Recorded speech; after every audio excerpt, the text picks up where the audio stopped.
خوش اومدیم به این ویدیو. توی این ویدیو قراره 3 جای مختلف، 3 مکان مختلف و 3 ایونت مختلف رو با هم ببینیم. اولیش تمپلاره که الان دارین میبینید، یک دونه تاج و یک دونه شمشیره که شمشیر خوشگلیه، کلا شاید باورتون نشه، شمشیر و تاج جالبی داره. این ایونت ها کلا زیاد چیز عجیبی نیست، مثلا کار خاصی هم انجام نمیدن، چه اسکینش رو داشته باشین چه نداشته باشین اتفاقی نمیفته، فقط توی مپ هست میتونین برین مثلا بردارین، همین، زیاد کار خاصی نمیکنه. ولی کلا جالبه مثلا بیاین اینجا اینا رو ببینین و مثلا بتونین بردارین، چیز جالبیه. اولیش ایونت تمپلاره که یک دونه شمشیر داره با یک کوالیتی خیلی باحال، نوری که همچنان دارید میبینید و شما برین نزدیکش یه دکمه میاره میزنید مثل من و شمشیر رو خیلی ایزی و راحت برمیداره، خیلی خفنه. اما خب اتفاقی نمیفته دیگه، شمشیرشو برداشتیم بعد دیگه میره، زیاد چیز عجیبی نیست. توی این قسمت از مپ هم هست، ببینید راحت بیاین اینجا استفاده کنین ازش.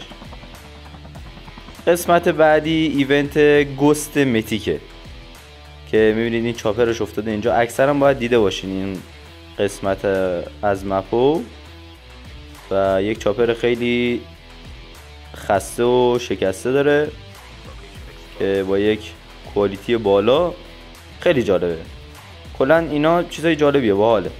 بعد جلوش که میبینین چیزی نداره، یعنی یه دکمه فقط میاره، مثل تمپلار نیست که شمشیرش رو داشته باشه. اینجا میاد یک بزن قدشی میزنه و روح شاد، البته خدا رحمتش کنه، و یک دونه ماسک بهتون میده، همون ماسکی که روی صورت خود گسته، و یک کوالیتی بالا و باحالی داره، خیلی جالبه ماسکش.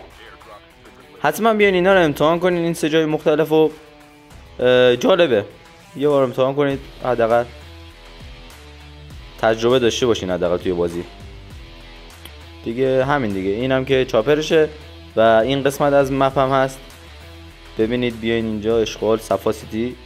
قسمت بعدی دیگه اکثرا دیدین، اکثرا دیگه از اینجا یک بار رو رد شدین و این لوت باکس سایرن رو دیدین.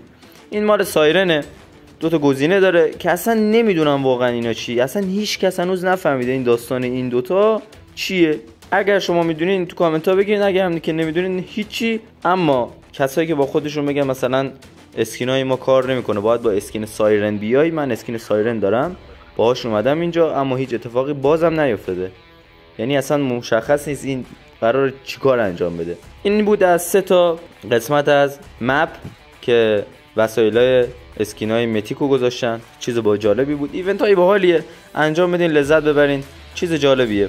مرسی که تا آخر ویدیو دیدین، تماشا کردین و حتما برین اینا رو امتحان کنین. دوستتون دارم خیلی زیاد. فعلا تا ویدیوی بعدی، بای بای.